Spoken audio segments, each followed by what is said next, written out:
బాణాలతో వీరులను సైతం బెంబేలెత్తించగల వీర వనిత ఆమె. గజ్జ కట్టి కత్తి పడితే చిచ్చురేపే కాళీ ఆమె. అందానికే అసూయ కలిగేంత అందగత్తే ఆమె. సమస్యలన్నిటికీ చిటికెలో ఉపాయం చెప్పగల రాజనీతిజ్ఞురాలు ఆమె. శత్రువులను సైతం చేరతీసే ఉదాత్త గుణవంతురాలు ఆమె. అత్తను సైతం తల్లిలా చూడగల మహోన్నతమైన శ్రీమూర్తి ఆమె. 100 మంది తోటి కోడళ్లతో ఏ గొడవలు లేకుండా ఉమ్మడి కుటుంబాన్ని నడిపిన గృహిణి ఆమె. అందం, ఐశ్వర్యం, వీరత్వం, వివేకం, విచక్షణ కలగలిసిన ఆమె మరెవరో కాదు, భానుమతి, వైఫ్ ఆఫ్ దుర్యోధన. అవును, మీరు విన్నది నిజమే. ఇన్ని అద్భుత లక్షణాలు ఉన్న అందగత్తె అక్షరాల దుర్మార్గుడైన దుర్యోధనుడి పట్టమహిషి భానుమతి. అయితే మహాభారతమంతటా దుర్యోధనుడి ప్రస్తావన ఉన్నప్పటికీ అతని భార్య భానుమతి గురించి పెద్దగా ప్రస్తావన లేదు. కేవలం 3 సార్లు మాత్రమే ఈమె ప్రస్తావన మనకు భారతంలో కనిపిస్తుంది. మహాభారత కాలంలో ఈ భూమి మీద ఉన్న అద్భుత అందగత్తెలు కేవలం ఇద్దరున్నారు. వారిలో ఒకరు ద్రౌపది కాగా రెండవ వ్యక్తి భానుమతి. ఇద్దరు అందంలో ఒకరిని మించి ఒకరు అన్నట్లుగా ఉంటారు. అలాంటి భానుమతి గురించి ఇప్పుడు తెలుసుకుందాం. భానుమతి కాంభోజ రాజు చిత్రాంగద రాణి చంద్రముఖుల కుమార్తె. రాజు చిత్రాంగదుడు ద్రోణాచార్యుని మిత్రుడు కూడా. అయితే కొంతమంది ఈమె కాశీరాజు కుమార్తె అని, రాజు సుశర్మలకు చెల్లెలని కొన్ని చోట్ల ప్రస్తావించారు. ఇంకొంతమంది ఈమె ప్రాజ్ఞోత్తిష్య రాజు భగదత్తుని కుమార్తె అని కూడా చెప్పారు. మరికొంతమంది ఈమె శల్యుడి కుమార్తె అని. ఈ శల్యుడు ఎవరో కాదు, పాండురాజు రెండవ భార్య మాద్రికి సోదరుడు, నకుల సహదేవుడికి మేనమామ. భానుమతిని దుర్యోధనుడు పెళ్లి చేసుకోవడంతో మహాభారత యుద్ధంలో కౌరవుల తరపున శల్యుడు యుద్ధం చేశాడని చెబుతున్నారు. వ్యాస మహాభారతంలో భానుమతి గురించి పెద్దగా ప్రస్తావించకపోవడం వల్ల దేశంలోని ఆయా రాష్ట్రాలలో వాడుకలో ఉన్న కథలను బట్టి ఎవరికి తోచినట్లు వారు రాస్తున్నారు. కానీ ఇవన్నీ తప్పుడు అభిప్రాయాలు మాత్రమే. ఈమె కాంబోజ రాజు చిత్రాంగదుని కుమార్తె. ఇది ఫైనల్. ఆమెకు ధనుమతి అనే కవల సోదరి కూడా ఉంది. ఆమె భానుమతికి చెల్లెలు. ఆమె కూడా అందగత్తెనే. ఇక మన కథానాయకి భానుమతి గురించి చూస్తే, భానుమతి కాంబోజ రాజ్యంలో యువరాణిగా అన్ని యుద్ధ విద్యలు నేర్చుకుంది. ఆమె తండ్రి చిత్రాంగదుడు భానుమతిని ఆడపిల్ల అని తక్కువ చేయకుండా కత్తి పట్టడం దగ్గర నుంచి విల్లుతో అస్త్ర శస్త్రాలను ప్రయోగించడం వరకు నేర్పించాడు. భానుమతి కూడా అబ్బాయిలకు తానేమీ తీసుకోనని విల్లుతో బాణాలను అద్భుతంగా సంధించేది. గురువులు సైతం ఆమె యుద్ధ కళకు ఆశ్చర్యపోయేవారు. కత్తి పట్టిందంటే తన తోటి మగ విద్యార్థులు కూడా భానుమతి ఒడుపు, వేగాన్ని చూసి తనతో ఫైట్ చేయాలంటే భయపడేవారు. కేవలం యుద్ధ విద్యలే కాకుండా నాట్యం కూడా అద్భుతంగా చేయగలదు. గజ్జ కట్టి నాట్యం చేస్తుందంటే ఆ నటరాజ స్వామి సైతం చూస్తూ ఉండాల్సిందే. అనేక వేదాలు, ఉపనిషత్తులు చదివింది. తమ రాజ్యంలో పేదవారిని ఒక యువరాణిలా కాక వారి బిడ్డలా ఆదుకునేది. ఎవరికి ఏ కష్టం వచ్చినా నేనున్నానంటూ సహాయం చేసేది. రాజ దర్బార్లో తన మంత్రులు సైతం పరిష్కరించలేని ఎన్నో సమస్యలను భానుమతి సులువుగా పరిష్కరించేది. ఆమె తండ్రితో పాటు మంత్రులు, సామంతులు, రాజ్య ప్రజలు కూడా భానుమతి తెలివితేటలను ఎంతగానో మెచ్చుకునేవారు. భానుమతి గురించి ఒక్క మాటలో చెప్పాలంటే, మన తెలుగు సినిమా అరుంధతిలో అనుష్కల అంతకు మించి ధైర్య సాహసాలు, మానవత్వం ప్రదర్శించేది. మనకు కాకతీయ యువరాణి రుద్రమదేవి గురించి తెలుసు కదా. భానుమతి కూడా అలాగే యుద్ధం చేయగల ధీర వనిత. దేవతలు సైతం అసూయపడే అందం ఉన్న అహంకారం లేకుండా అనుకువగా ఉండేది. భానుమతికి యుక్త వయసు వచ్చాక తండ్రి చిత్రాంగదుడు ఆమెకి పెళ్లి చేయాలని భావించాడు. అప్పటికి భరతఖండంలో ఉన్న వీరులలో గొప్పవాడైన అర్జునుడికి తన కుమార్తెను ఇచ్చి పెళ్లి చేయాలని అతని ఆలోచన. అట్టహాసంగా కూతురు భానుమతికి స్వయంవరాన్ని ఏర్పాటు చేశాడు. ఆ స్వయంవరానికి అర్జునుడు తప్పక వస్తాడని, తన కూతురుని చేపడతాడని చిత్రాంగదుడు ఆశపడ్డాడు. కాని అతని ఆశలు అడియాసలయ్యాయి. తానొకటి తలిస్తే దైవం ఇంకొకటి తలిచిందని ఆ స్వయంవరానికి అర్జునుడు హాజరు కాలేదు. అంతకుముందే అర్జునుడు స్వయంవరంలో ద్రౌపదిని గెలుచుకుని పెళ్లి చేసుకుంటాడు. ఒక సుందరి ద్రౌపదిని పెళ్లి చేసుకున్నా ఇక చాలే అనుకున్న అర్జునుడు ఇంకో సుందరి భానుమతి స్వయంవరానికి రాడు. అయితే ఈ కథని మనం ఇప్పటి వరకు భానుమతి యాంగిల్లోనే చూసాం.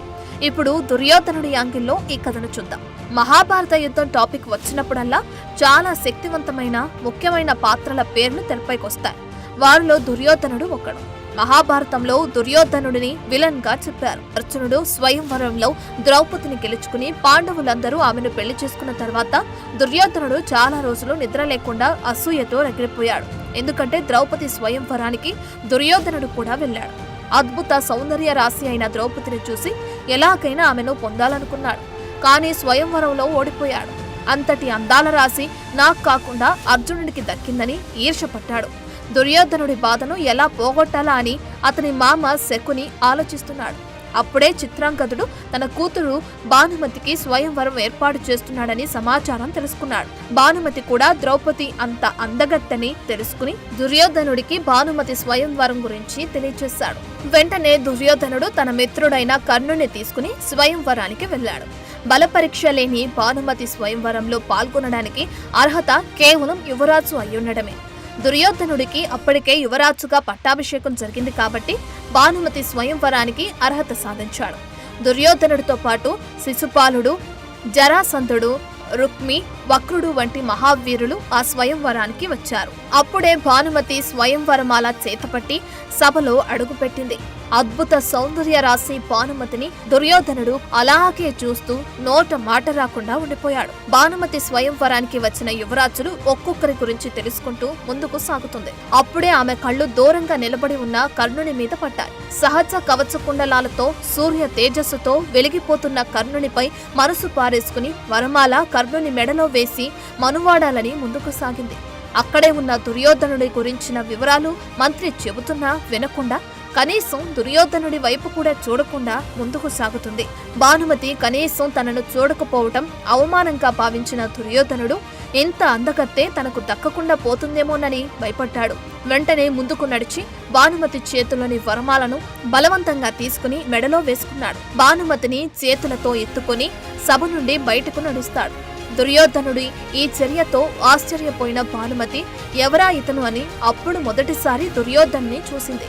అప్పుడు అక్కడే సభలో ఉన్న శిశుపాలుడు, జరాసంధుడు, రుక్మి, వక్రుడు లాంటి వీరులందరూ దుర్యోధనుడిపై కత్తి దూశారు. తన స్నేహితుడిని చంపడానికి వస్తున్న శిశుపాలుడు, జరాసంధుడి లాంటి యోధులతో యుద్ధానికి దిగుతాడు కర్ణుడు. అక్కడ వీరి మధ్య యుద్ధం భయంకరంగా జరిగింది. చివరకు కర్ణుడి శౌర్య ప్రతాపాల ముందు శిశుపాలుడు, జరాసంధుడి లాంటి వీరులు కూడా ఓడిపోతారు. అక్కడున్న యువరాజులందరినీ ఓడించిన కర్ణుడు, దుర్యోధనుడు భానుమతిని తీసుకుని హస్తినాపురానికి ప్రయాణమవుతాడు. అయితే అప్పుడు భానుమతి, నాకు ఒక ప్రాణ స్నేహితురాలు సుప్రియ ఉందని, తను లేకుండా నేను ఉండలేనని, తను కూడా నా వెంట వస్తుందని చెప్పగా దుర్యోధనుడు సరేనంటాడు. అందరూ హస్తినాపురానికి రాగానే కౌరవ సామంతురాజులందరూ ఈ చర్యను ఖండిస్తారు. అప్పుడు దుర్యోధనుడు, మా తాత భీష్మాచార్యుడు కూడా తన పినతల్లి కుమారుడైన విచిత్ర వీర్యుడి కోసం అంబాలికలను ఎత్తుకొచ్చాడని, ఆయన చేస్తే తప్పు కానిది నేను చేస్తే తప్పయిందా అని ప్రశ్నించేసరికి అక్కడే ఉన్న భీష్ముడు రాక్షస వివాహం శాస్త్ర సమ్మతమేనని భానుమతికి దుర్యోధనుడికి పెళ్లి జరిపిస్తాడు. తన స్నేహితురాలైన సుప్రియను పెళ్లి చేసుకోమని భానుమతి కర్ణుణ్ణి కోరుతుంది. అప్పుడు కర్ణుడు తన రెండవ భార్యగా సుప్రియను పెళ్లాడతాడు. అయితే భానుమతికి ఇష్టం లేకుండా దుర్యోధనుడితో పెళ్లి జరిగినప్పటికీ ఆనాటి పతివ్రత నియమాలకనుగుణంగా దుర్యోధనుని భర్తగా మనస్ఫూర్తిగా అంగీకరిస్తుంది. భారీగా తను చేయాల్సిన అన్ని పనులను దుర్యోధనుడికి చేసింది. అయితే స్వయంవరంలో తను కర్ణుణ్ణి చూసి మనసు పట్ట అతను తన భర్త దుర్యోధనుడికి ప్రాణ స్నేహితుడు కాబట్టి కర్ణుడిని తన అన్నగా భావిస్తుంది. గుడ్డివాడైన ధృతరాష్ట్రుడి కోసం తన కళ్లను కూడా కంతలు కట్టుకున్న అత్త గాంధారి త్యాగాన్ని ఎంతగానో మెచ్చుకుని రాణి గాంధారికి కూతురిలా ఎన్నో సపర్యలు చేసింది. భానుమతి తెలివితేటలు, చాకచక్యం, అత్తమామల పట్ల ఉన్న గౌరవం చూసి గాంధారి, ధృతరాష్ట్రులు కూడా ఎంతో మెచ్చుకునేవారు. మా ఇంటికి కోడలు కాదు కూతురొచ్చిందని అందరికీ చెప్పి మురిసిపోయేవారు. భానుమతి కూడా దుశ్శాసనుడితో సహా 99 మంది మరుదులను, అలాగే ఆడపడుచు దుశ్శలను సైతం ఎంతో గౌరవంగా ప్రేమగా చూసుకునేది. ఇంటికి పెద్ద కోడలిగా మరుదులందరికీ పెళ్లిళ్లు చేసి వచ్చిన తోటి కోడలతో ఎంతో స్నేహంగా ఉండి ఉమ్మడి కుటుంబంలో అన్నదమ్ముల మధ్య ఎటువంటి గొడవలు లేకుండా చూసుకుంది. తద్వారా 100 మంది కౌరవ సోదరుడు ఒక్కడిగా దుర్యోధనుడి వెనుక నిలబడ్డారు. దుర్యోధనుడు చెప్పాడని పాండవులతో యుద్ధం చేశారు. అయితే ఇక్కడ భానుమతికి కృష్ణుడికి మధ్య ఉన్న సంబంధం గురించి కథ ఒకటి చెప్పాలి. ఒకసారి కృష్ణుడు హస్తినాపురంలో అతిథిగా కొన్నాళ్ళుంటాడు. అప్పుడే కొత్తగా పెళ్లైన భానుమతికి కేవలం 17 ఏళ్ల వయసే. దుర్యోధనుడు శ్రీకృష్ణుడికి తన సోదరులకు స్నేహితులకు పార్టీ ఏర్పాటు చేస్తాడు. అక్కడున్న అందరూ మద్యం సేవిస్తూ ఆడుతూ పాడుతూ ఉంటారు. భానుమతి కూడా మద్యం సేవిస్తుంది. అప్పుడే ఆమె కృష్ణుణ్ణి చూస్తుంది. నెమలి పింఛంతో అందంగా ఉన్న శ్రీకృష్ణుడికి మద్యం పోస్తుంది. దానిని కొంచెం తాగుతాడు శ్రీకృష్ణుడు. భానుమతి కూడా మద్యం బాగుందని పెగ్గు మీద పెగ్గు లాగిస్తుంది. అక్కడున్న దుర్యోధనుడు అతని స్నేహితులు అందరూ ఫుల్లుగా తాగి పడిపోతారు. అక్కడ ఒక్క శ్రీకృష్ణుడు మాత్రమే కంట్రోల్లో ఉంటాడు. తాగిన మత్తులో ఉన్న భానుమతి తనేం చేస్తుందో కూడా తెలియని స్థితిలో వయస్సు చేసే అల్లరి తట్టుకోలేక అందగాడైన శ్రీకృష్ణుణ్ణి మోహిస్తుంది. అతని చేతుల్లో వాలిపోయి తనను ఏదో ఒకటి చేయమని కోరుతుంది. అసలే అద్భుతమైన అందగత్తైన భానుమతిని వేరే ఎవరన్నా అయితే ఆమె మానాన్ని దోచుకునేవారు. కానీ శ్రీకృష్ణుడు మాత్రం అలా చేయలేదు.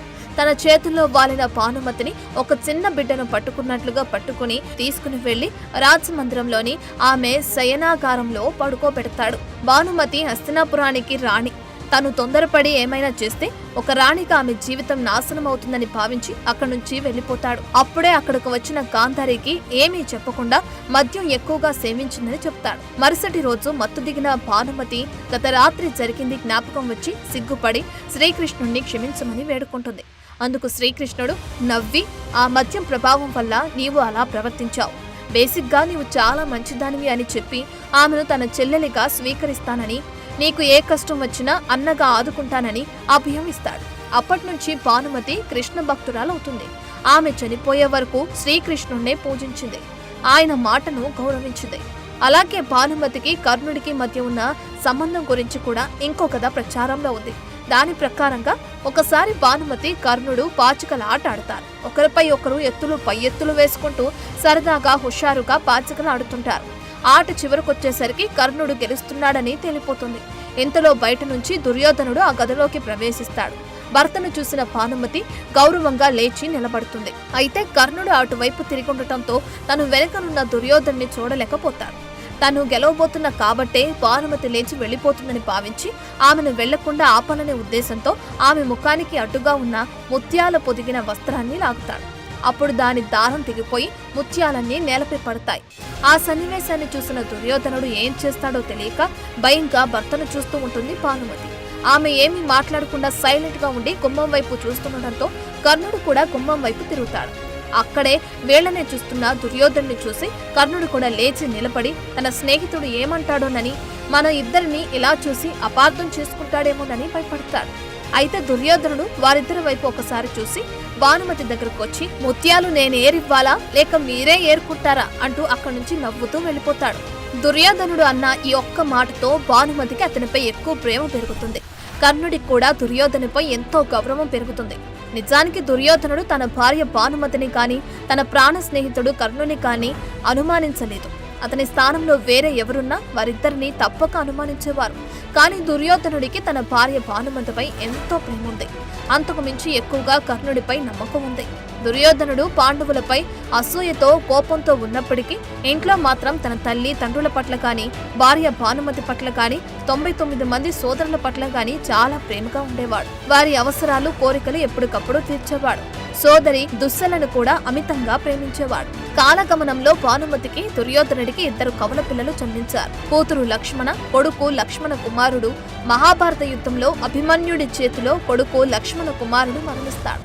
కూతురు లక్ష్మణను శ్రీకృష్ణుడు జాంబవతికి జన్మించిన సాంబుడు వివాహం చేసుకుంటాడు. భానుమతికి తన బంధువైన పాండవులు వారి తల్లి కుంతి అన్న ఎంతో ప్రేమ, గౌరవం. కుంతి కూడా భానుమతిని తన కోడలు ద్రౌపదిలాగానే ప్రేమగా చూసేది.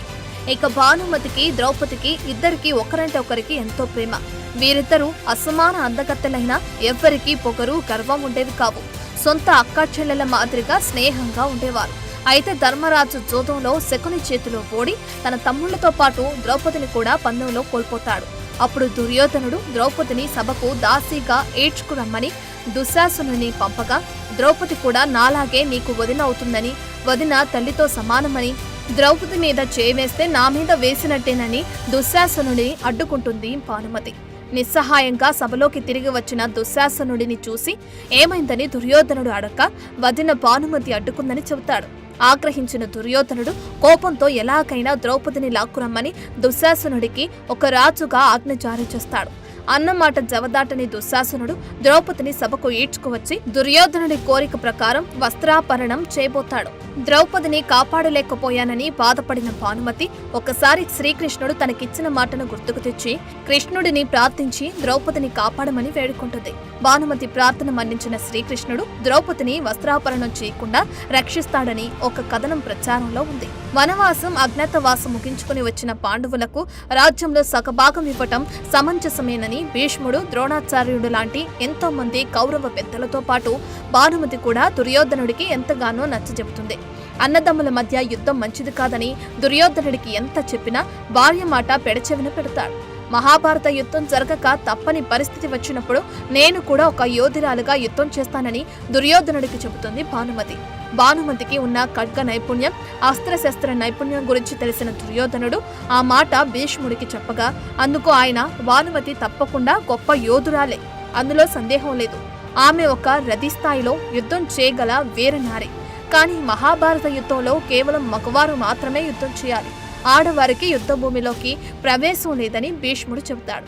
ఆ మాటతో తనకు యుద్ధం చేయాలనే కాంక్ష ఉన్న ఒక ఇల్లాలిగా ఇంట్లోనే ఉండిపోతుంది. మహాభయంకరంగా జరిగిన మహాభారత యుద్ధంలో కౌరవ యోధులతో పాటు తన భర్త దుర్యోధనుడు, తన కొడుకు లక్ష్మణ కుమారుడితో పాటు తన 99 మంది మరుదులను, తన ఆడపడుచు దుస్సల భర్త అయిన జయద్రథుడు మొదలైన వీరులందరూ మరణిస్తారు. భర్త కుమారుణ్ణి కోల్పోయి పుట్టెడు దుఃఖంలో ఉండి కూడా హస్తినాపురానికి రాణిగా తన 99 మంది తోటి కోడళ్లను, ఆడపడుచును ఓదారుస్తుంది. తన రాజ్యంలో భర్తను కోల్పోయి విధవలైన మహిళలకు ధైర్యం చెప్పి వారి పిల్లలు బ్రతకడానికి కావాల్సిన ధన సహాయం అందిస్తుంది. అయితే ఇంకొక కథ ప్రకారం మహాభారత యుద్ధం ముగిసిన తర్వాత విధవరాలైన భానుమతిని చూసిన శ్రీకృష్ణుడు అర్జున్ని పెళ్లి చేసుకోవాలని కోరతాడు. అందుకు భానుమతి అంగీకరించదు. అయితే పాండవులు, కౌరవులు ఈ తరంలో శత్రుత్వం పెంచుకుని యుద్ధం చేసి చనిపోయారు. అయితే భవిష్యత్తు తరంలో పిల్లలు కూడా ఇలాగే శత్రువులుగా ఉండకుండా అన్నదమ్ములుగా కలిసిపోవాలంటే నీవు తప్పక అర్జున్ని పెళ్లి చేసుకోవాలని, ఈ పెళ్లి నీ సుఖం కోసం కాదు, కౌరవ పాండవుల పిల్లల శ్రేయస్సు కోసమని కృష్ణుడు నచ్చజెబుతాడు. అత్త గాంధారి, మామ ధృతరాష్ట్రుడు కూడా నచ్చజెప్పడంతో భానుమతి అర్జున్ని పెళ్లి చేసుకుంటుంది. అయితే ఇది కొన్ని రాష్ట్రాల్లో చెప్పుకునే కథ మాత్రమే. వ్యాస భారతంలో భానుమతి అర్జునుడిని పెళ్లి చేసుకుందని ఎక్కడా చెప్పలేదు. సో ఇది మహా అందకతే యోధురాలైన భానుమతి చరిత్ర. ఈ వీడియో మీకు నచ్చితే లైక్ చేయండి, షేర్ చేయండి, అలాగే మా ఛానల్ని సబ్స్క్రైబ్ చేసుకోండి. For more videos like this, subscribe Big TV channel.